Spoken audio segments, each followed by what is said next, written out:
Boa tarde, pessoal, tudo bem com vocês? Eu me chamo Fernanda, eu vou estar iniciando as apresentações do meu grupo. A gente vai estar falando sobre a NBC-PA 400, que fala sobre independência para o trabalho de auditoria e revisão. Ele é composto pelo Daniel Martins, pela Daniele, Fernanda, que sou eu, o Igor e a Laura. Falando sobre a seção 400, que trata sobre a aplicação da estrutura conceitual, a independência para o trabalho de auditoria e revisão, vai abordar principalmente sobre a independência dos que prestam serviços de auditoria e revisão, falando sobre a independência principalmente, que está vinculada aos princípios de objetividade e da integridade, e que estão abrangindo a independência do pensamento, que trata sobre a postura que permite a apresentação de conclusão, que não sofre efeitos de influência que comprometam o julgamento profissional, permitindo que o profissional atue com integridade, objetividade e ceticismo profissional. E a aparência da independência, para evitar fatos e circunstâncias que sejam tão significativos ao ponto que um terceiro informado provavelmente também concluiria. Também dá o leque para a empresa que audita, que gera o relatório, possa qualificar a empresa como de interesse público, seja pela sua natureza de negócio, porte ou número de empregados. Essa norma vai estar descrevendo fatos, circunstâncias e atividades de interesse ou de relacionamento que possam trazer ameaças a essa independência. São possíveis ações que possam ser tomadas, até mesmo salvaguardas, para que possam tratar tais ameaças. Vai descrever também algumas situações e ameaças que não são possíveis de eliminar, mas que possam ser minimizadas ao ponto de se reduzir ao mínimo, a ponto que não possa influenciar ou prejudicar a elaboração do relatório de auditoria. O período durante o qual a independência é exigida é uma série de análises e observações que devem ser tomadas antes, durante e depois da aceitação do serviço de auditoria com a empresa, para evitar e analisar se existem pontos de ameaça à independência. A sua duração será pelo período de contratação ou pelo período coberto pelas demonstrações contábeis. Deve ser realizado também um histórico de serviço, se houve algum relacionamento anterior à aceitação do serviço de auditoria que possa acarretar em alguma ameaça à independência. A comunicação com a governança, ou seja, deve haver uma comunicação regular entre a firma e os responsáveis pela governança, para que possam ser discutidos pontos críticos que possam levar a alguma ameaça ou melhoria, assim como também algum ponto relevante que esteja sendo tratado de forma incorreta e que deve ser corrigido. E para o caso de firmas em rede, que quando ela não é sólida, somente uma unidade, se há alguma correlação com o cliente, ou seja, devem ser independentes dos clientes de auditoria essas firmas de rede. A documentação geral será a forma com que deve documentar as conclusões do cumprimento dessa norma. Caso haja alguma ameaça, algum ponto crítico, deve ser documentado para apontamentos posteriores ou consultas futuras. E em casos de fusões ou aquisições que também geram ameaças, devem ser documentados e analisados. E caso haja alguma violação de disposição, também deve ser comunicado e também verificado qual a ação seguinte deve ser tomada. Isso quando a firma identifica uma violação. E também a comunicação de violação, quando a firma deve comunicar por escrito aos responsáveis pela governança que houve uma violação. É importante que isso seja feito durante todo o período em que o relatório de auditoria está sendo levantado. A seção 410 irá tratar sobre os honorários. É um ponto importante de ser considerado no momento da firmação do contrato entre a firma e um cliente, pois, dependendo do tipo de remuneração, pode criar uma ameaça de interesse próprio ou de intimidação. Os honorários devem ser analisados por 3 pontos: de tamanho relativo, os vencidos e os contingentes. O de tamanho relativo é a análise que deve ser considerada se o total gerado representa uma grande proporção ao total de honorários dessa firma, o que causaria uma dependência desse cliente e preocupação em perdê-lo. Isso pode causar uma ameaça de interesse ou de intimidação. E honorários vencidos, ou seja, uma ameaça de interesse próprio pode surgir se as partes dos honorários não forem pagas no momento antes da emissão do relatório. Espera-se que o pagamento seja realizado antes da emissão do relatório. E para honorários contingentes, que é quando há uma empresa intermediadora. Na seção 411, que trata sobre as políticas de remuneração e avaliação, a firma pode criar uma ameaça de interesse próprio quando um membro da equipe de auditoria é avaliado ou remunerado pelo sucesso da venda ou pela firmação do contrato. A firma deve tomar ações que eliminem tais ameaças de interesse próprio, seja revisando o plano de remuneração ou removendo esse membro da equipe. E a firma jamais não deve remunerar o sócio de auditoria-chave com base no seu sucesso de venda ou serviço, porque isso pode influenciar no momento da realização do relatório de auditoria. E continuando pela seção 420, que trata sobre presentes e afins, que os membros da firma de auditoria não devem aceitar presentes e afins de seus clientes relevantes, porque essa situação pode criar ameaças de interesse próprio, familiaridade ou intimidação quando a intenção é influenciar um comportamento de maneira inadequada, mesmo que o valor seja trivial ou inconsequente, ou seja, a firma não deve aceitar presente dos seus clientes, pois isso pode, além de não ser visto com bons olhos, influenciar de forma negativa na emissão dos seus relatórios. Boa noite, meu nome é Laura e eu vou falar sobre as seções 430 a 520. A primeira seção é a 430 e ela fala sobre litígio real ou ameaça de litígio. Quando ocorre um litígio ou quando há probabilidade de ocorrer, os interesses pessoais do cliente, eles ficam ameaçados. E o relacionamento do cliente com o auditor, ele deve ser caracterizado pela completa transparência e pela completa divulgação dos dados. E caso ocorra divergência nesses interesses ou no relacionamento do auditor com o cliente, isso pode ocasionar em uma ameaça.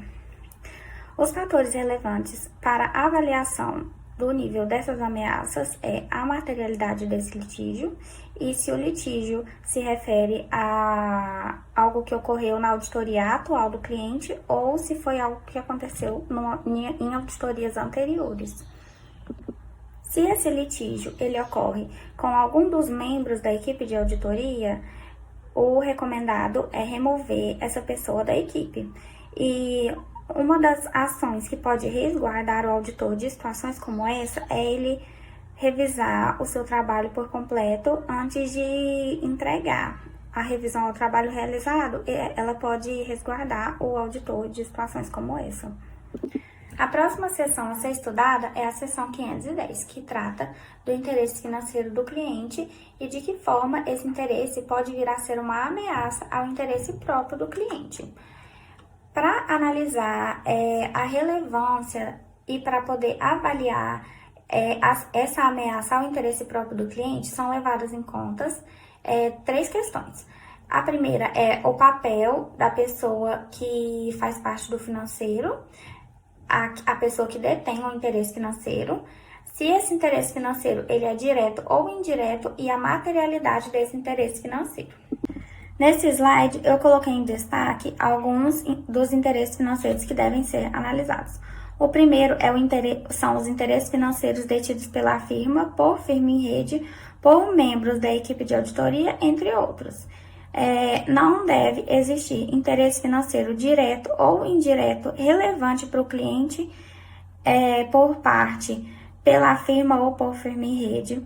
Não deve existir interesse financeiro de qualquer membro da equipe de auditoria ou de qualquer familiar dessa pessoa. Não deve existir por parte do sócio que está participando dessa auditoria ou por qualquer outro familiar desse sócio. O segundo é interesses financeiros em entidade controladora de cliente de auditoria. Quando a entidade tem participação controladora no cliente de auditoria e esse cliente é relevante para a entidade, não deve existir nem na entidade, nem na firma, nenhum membro da equipe de auditoria. O terceiro, ele vai tratar dos interesses financeiros em comum com o cliente de auditoria. O quarto, ele vai tratar dos interesses financeiros recebidos involuntariamente. E o quinto, ele vai tratar dos interesses financeiros em outras circunstâncias. Nesse slide, eu vou tratar sobre as seções 511 e 520. A seção 511, ela trata sobre os empréstimos e garantias com o cliente de auditoria. Não deve existir na firma algum membro da equipe de auditoria ou qualquer familiar imediato a ele que tenha garantia de empréstimo para o cliente de auditoria, a menos que essa garantia seja irrelevante para a firma e para o cliente. A próxima seção a ser estudada é a seção 520, que trata sobre as relações comerciais. E ela analisa a relação do cliente com o auditor e os interesses entre ambas as partes. No relacionamento comercial entre o cliente e o auditor, existem interesses financeiros em comum. E alguns exemplos desses interesses são o interesse em empreendimento em conjunto com o cliente ou com o controlador, o interesse em celebrar acordos para combinar um ou mais serviços ou produtos da firma e o interesse em celebrar acordo de distribuição ou de comercialização. Esses acordos segundo as quais a firma ou a rede distribui e comercializa produtos e serviços à rede do cliente, ou o cliente ele comercializa produtos e serviços à rede da firma. Olá, pessoal, boa noite, tudo bem? Dando continuidade à NBCPA 400, que diz respeito à independência do trabalho de auditoria, eu vou falar sobre a seção 521, em que ela traz os relacionamentos familiares e pessoais. Na introdução mesmo dessa seção, a norma diz que os relacionamentos familiares ou pessoais com o pessoal do cliente podem criar uma ameaça de interesse próprio, de familiaridade ou de intimidação. De forma geral, ela diz que essa ameaça pode ser criada por relacionamentos familiares ou pessoais entre membros da equipe de auditoria e conselheiro, diretor ou, dependendo do seu papel, certos empregados. Os fatores que são relevantes na avaliação dessas ameaças incluem as responsabilidades da pessoa na equipe de auditoria, o papel do familiar e a proximidade do relacionamento. De forma mais específica, a norma traz o familiar imediato de membro da equipe de auditoria, em que a ameaça é criada quando o familiar imediato de membro da equipe é empregado em posição de exercer influência significativa sobre a posição financeira do cliente. E os fatores que são relevantes na avaliação do nível dessas ameaças incluem o cargo ocupado pelo familiar imediato e o papel do membro da equipe. Outro ponto também que a norma traz é o familiar próximo de membro da equipe de auditoria. A ameaça de interesse próprio de familiaridade ou de intimidação é criada quando o familiar próximo de membro da equipe é conselheiro ou diretor do cliente de auditoria ou empregado em posição de exercer influência significativa. E por último, a norma também traz outros relacionamentos próximos de membro, por último não, na verdade, penúltimo, outros relacionamentos próximos de membro da equipe de auditoria. Nesse caso, o membro da equipe de auditoria deve consultar, de acordo com as políticas e os procedimentos da empresa, se o membro da equipe de auditoria tem relacionamento próximo com a pessoa que não é familiar, imediato ou próximo, mas que é conselheiro ou diretor do cliente ou empregado em posição de exercer influência significativa. Os fatores que são relevantes para a avaliação do nível dessas ameaças incluem a natureza do relacionamento entre a pessoa e o membro da equipe, o cargo que a pessoa ocupa no cliente e o papel do membro da equipe de auditoria. Agora sim, por último, a norma traz relacionamentos com sócios e empregados da firma. Os sócios e empregados da firma, eles devem consultar as políticas e procedimentos da firma se tiverem conhecimento de relacionamento pessoal ou familiar entre sócio ou empregado da firma e conselheiro, diretor do cliente de auditoria ou empregado. Já na seção 522, a norma traz a questão do serviço recente em cliente de auditoria. Se membro da equipe de auditoria atuou recentemente como conselheiro ou diretor, ou empregado de cliente de auditoria, a ameaça de interesse próprio, de autorrevisão ou de familiaridade pode ser criada. E ela traz dois pontos, dois requisitos. A atuação durante o período coberto pelo relatório de auditoria, em que a equipe de auditoria não deve incluir pessoa que, durante o período coberto pelo relatório de auditoria, foi conselheiro ou diretor, ou empregado em posição de exercer influência. E na atuação anterior ao período coberto pelo relatório de auditoria, a ameaça de interesse próprio, de autorrevisão ou de familiaridade pode ser criada se, antes do período coberto pelo relatório de auditoria, membro da equipe de auditoria foi conselheiro ou diretor do cliente ou empregado em posição de exercer influência significativa. A norma traz um exemplo da seguinte forma. A ameaça seria criada se uma decisão tomada ou trabalho realizado pela pessoa no período anterior, enquanto contratada pelo cliente, tiver que ser avaliada no período atual como parte do trabalho de auditoria. Então, os fatores que são relevantes na avaliação do nível dessas ameaças incluem o cargo que a pessoa ocupa no cliente, o período de tempo que a pessoa se desligou do seu cliente e o papel do membro da equipe. Na seção 523, a norma vai trazer a função de conselheiro ou diretor em cliente de auditoria.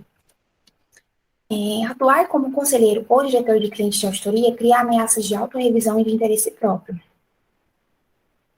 Quais são os requisitos? Sócio ou empregado da firma não deve atuar como conselheiro ou diretor de cliente de auditoria da firma. E aí ela traz também dois pontos, a questão da atuação como secretário, em que ela diz que o sócio ou empregado não deve atuar como secretário de cliente de auditoria da firma, a menos que essa prática seja especificamente permitida nos termos da legislação local ou das regras profissionais, a administração tome todas as decisões relevantes e as funções e atividades realizadas sejam limitadas àquelas rotineiras e de natureza da administração.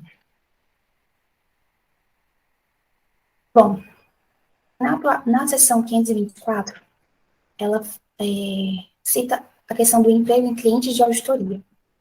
Vínculos empregatícios com os clientes de auditoria podem criar ameaças de interesse próprio, de familiaridade ou de intimidação.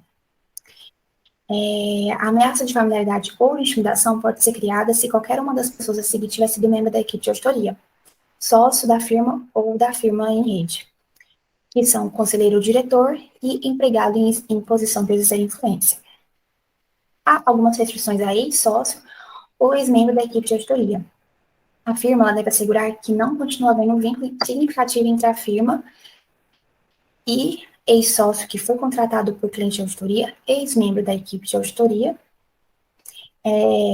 e dentro desse ex-membro, que são conselheiro ou diretor e empregado em posição de exercer influência significativa. Mesmo se esses requisitos forem cumpridos, a ameaça ainda pode ser criada.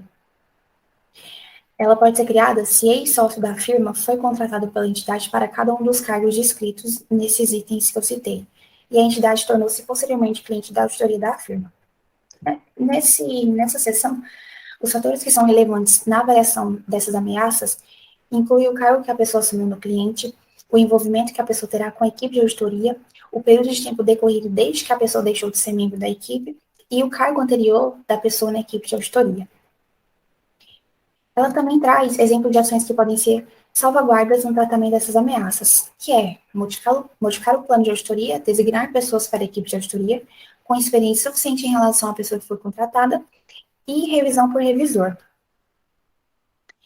Em relação aos membros da equipe de auditoria em negociações de emprego com o cliente, a firma deve ter políticas e procedimentos que requerem que os membros da equipe de auditoria notifiquem a firma ou a firma em rede ao iniciar negociações de emprego com clientes de auditoria.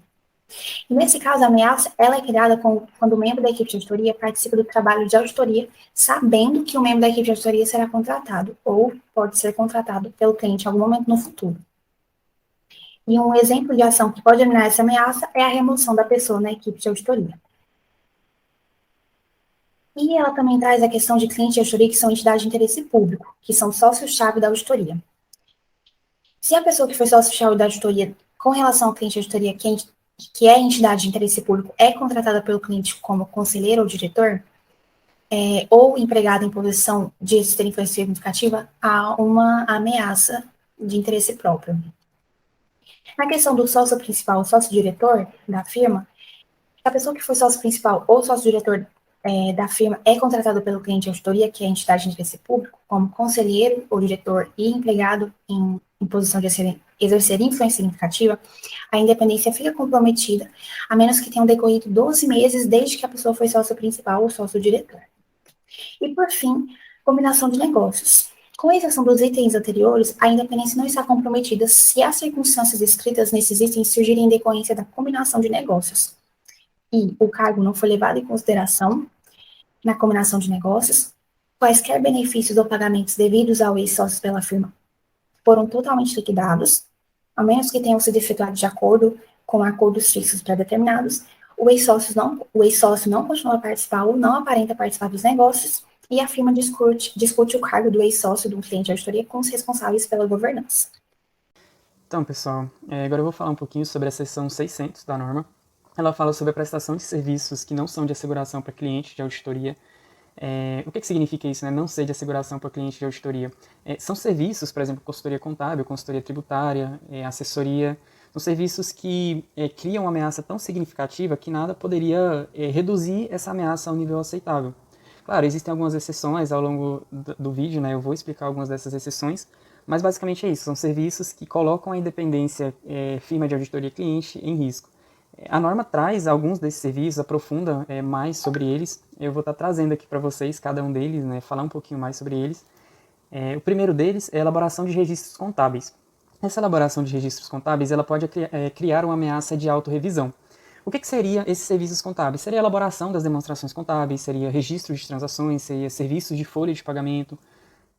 O próximo serviço são serviços administrativos. Eles geralmente não criam ameaça. Por quê? Esses serviços eles requerem pouco ou nenhum julgamento profissional e geralmente são de natureza burocrática. Como, por exemplo, serviço de processamento de texto, preparação de formulário administrativo.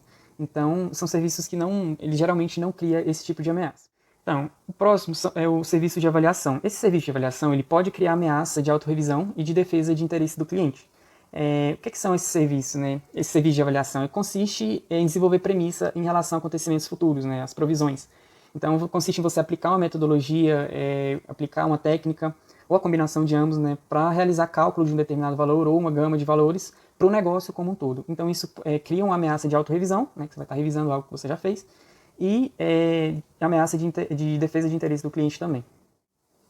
Então, nós temos também os serviços fiscais, que podem criar ameaça de autorrevisão e de defesa de interesse do cliente. O que consiste esses serviços fiscais? Planejamento tributário, uma consultoria tributária, serviços fiscais que envolvem avaliação.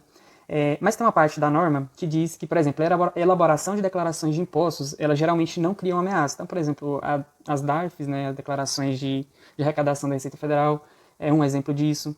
Então, a norma cita, né, que esse caso geralmente não cria ameaça. O próximo serviço que a gente tem é o serviço de auditoria interna, que pode criar ameaça de autorrevisão.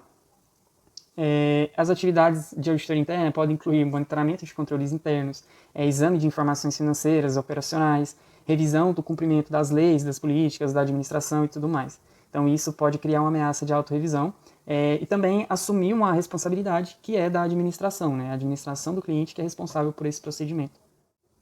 Então, a gente tem também o serviço de tecnologia da informação, que pode criar uma ameaça de autorrevisão. Esses serviços incluem agregar dados à fonte, fazer parte dos controles internos de relatórios financeiros, por exemplo. Mas a norma traz ali uma exceção também, ela diz que não cria ameaça, desde que o pessoal da firma não assuma a responsabilidade da administração.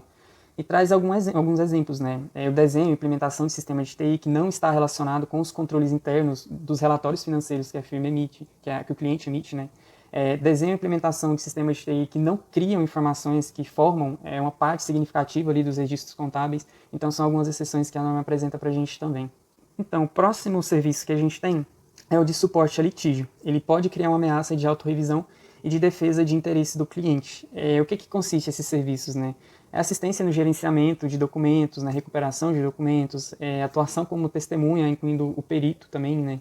Então, são alguns exemplos desse tipo de serviço que cria ameaça tanto de autorrevisão quanto de defesa de interesse do cliente. O próximo serviço que a gente tem são serviços legais, que podem criar ameaça de autorrevisão e de defesa do interesse do cliente também. O que consiste nesses serviços? Atuação como consultor, fusões, aquisições, suporte de contratos, suporte auxílio do departamento jurídico. Então, são algumas das atividades que se encaixam aqui nesses serviços legais. O próximo serviço que a gente tem é o serviço de recrutamento, que pode criar ameaça de interesse próprio, de familiaridade ou de intimidação. No que consiste esse serviço de recrutamento? É o desenvolvimento, criação de cargo, o desenvolvimento do processo para identificar, selecionar potenciais candidatos, ou então até a mesma busca, a procura de candidatos. Novamente, a norma traz alguma exceção, dizendo que serviços como revisão das qualificações profissionais, entrevista de candidato, a prestação de consultoria quanto à competência daquele candidato, são serviços que não criam ameaça, né, desde que o pessoal da firma não assuma a responsabilidade da administração. Próximo e último serviço que a norma apresenta para a gente são serviços financeiros corporativos, que pode criar né, uma ameaça de autorrevisão ou de defesa.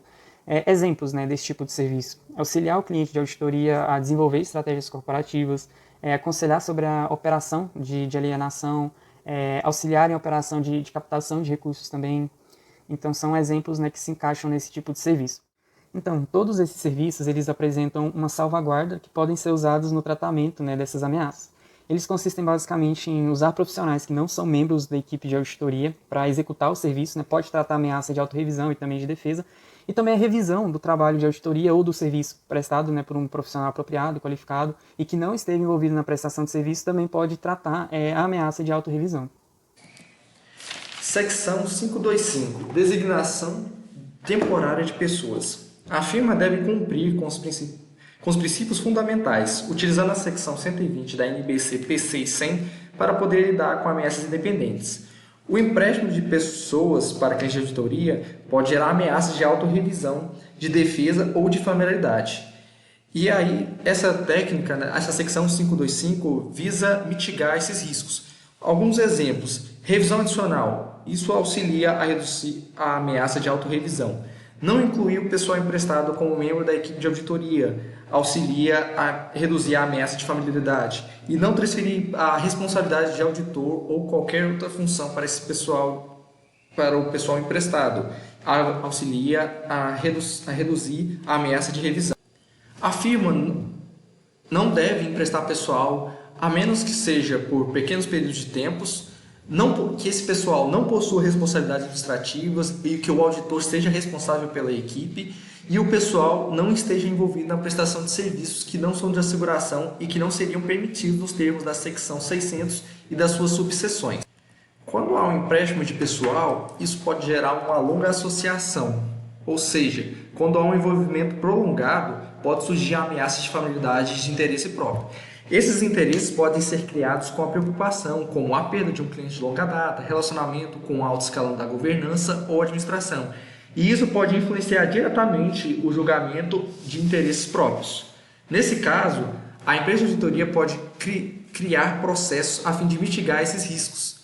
Rotação de auditores, mudanças nas tarefas entre os auditores, revisão de trabalhos periódicos independentes por membros externos. E se caso esse pessoal queira voltar a exercer qualquer um dos papéis citados, é necessário um tempo de carência. O sócio do trabalho, caso seja 7 anos cumulativos, é necessário 5 anos de carência. Responsável pela revisão do controle de qualidade, os 7 anos cumulativos, é necessário 7 anos de carência, e sócio-chave das auditorias durante 7 anos cumulativos, é necessário 2 anos de carência. A firma deve analisar todos os casos, pois há exceção às regras dependendo de algumas situações específicas. Sobre o tempo de carência citado anteriormente, existe algumas combinações de papéis e o tempo de carência é diferente quando há essa combinação. Por exemplo, o sócio-chave da auditoria, mas quando ele é combinado com o sócio responsável pelo controle de qualidades e o período de carência é de 3 anos consecutivos.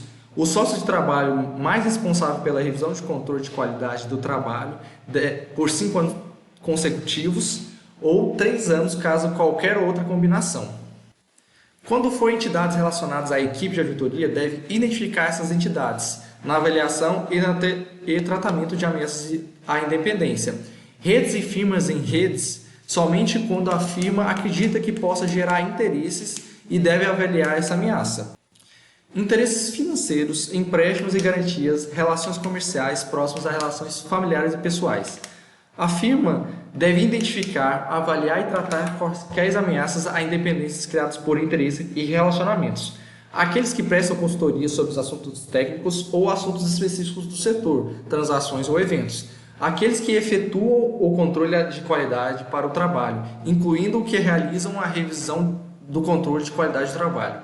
A firma deve avaliar e tratar quaisquer ameaças que a equipe de trabalho tem motivo para trabalho, que possuam motivo para acreditar que são criadas por interesses e relacionamentos entre o cliente de auditoria e outras pessoas na firma que possam influenciar diretamente o resultado do trabalho de auditoria.